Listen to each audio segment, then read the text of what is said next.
Hey, church family, good to have you back with us on the GPRead program. I hope that you're sharing this with others and discussing it with others in the GP family. We are privileged to be able to read the Word of God, to learn from the stories of the people of faith of the old days, and it's our privilege to do this together. This week, we're going to be reading in Numbers chapters 20 through 28, continuing the story of the people of Israel after they've come out of the land of Egypt. Now, what we're going to begin with here in chapter 20 is a situation where Moses is faced with another difficult situation where the people are complaining and Moses' temper kind of gets the best of him. And he dishonors God in his anger. And the consequences are pretty harsh toward Moses.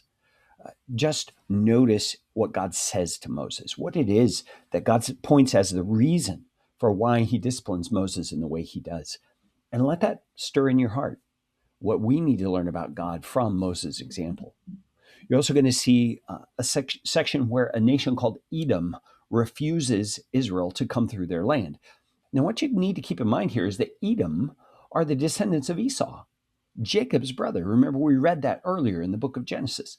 Jacob and Esau were twins. And so this is relatives of the people of Israel. So there's some sort of animosity and harshness going on there that's been passed down through the family lines.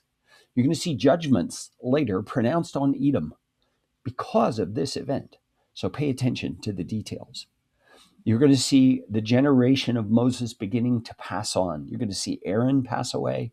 You're going to see Miriam pass away in this section. You're also going to see this situation with God bringing judgment on the people and these snakes biting the people. And God himself provides a way for the people to be healed of this venomous bite.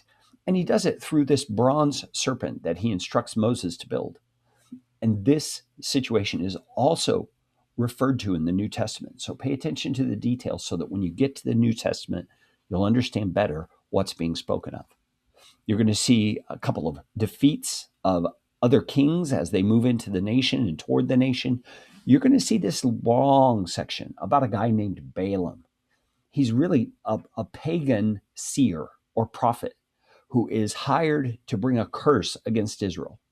But then God takes control of Balaam, and God in his sovereignty sees that something else happens altogether. You're going to read about a guy named Phineas who is full of zeal for the Lord. Pay attention to Phineas's motives.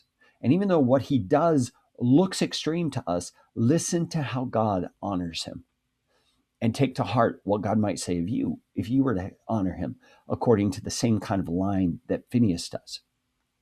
You're going to see the new generation prepared as they move into a place to be ready to move into the land. And then Joshua, who is going to be appointed to succeed Moses. And then you're going to see all kinds of reiterations of the law for Joshua's sake and for the sake of the new generation about daily offerings, Sabbath offerings, monthly offerings, all kinds of offerings. Friends, continue your reading, continue realizing we have this rich legacy of history that the Christian faith comes from, and it's rooted in these events that happened in the Exodus. So I pray for you as you read and as you continue reading the Proverbs as well, that you'll be growing in wisdom and growing in knowledge of God and his ways in our GP Read program. God bless you, friends. I love you. I'll talk to you again later.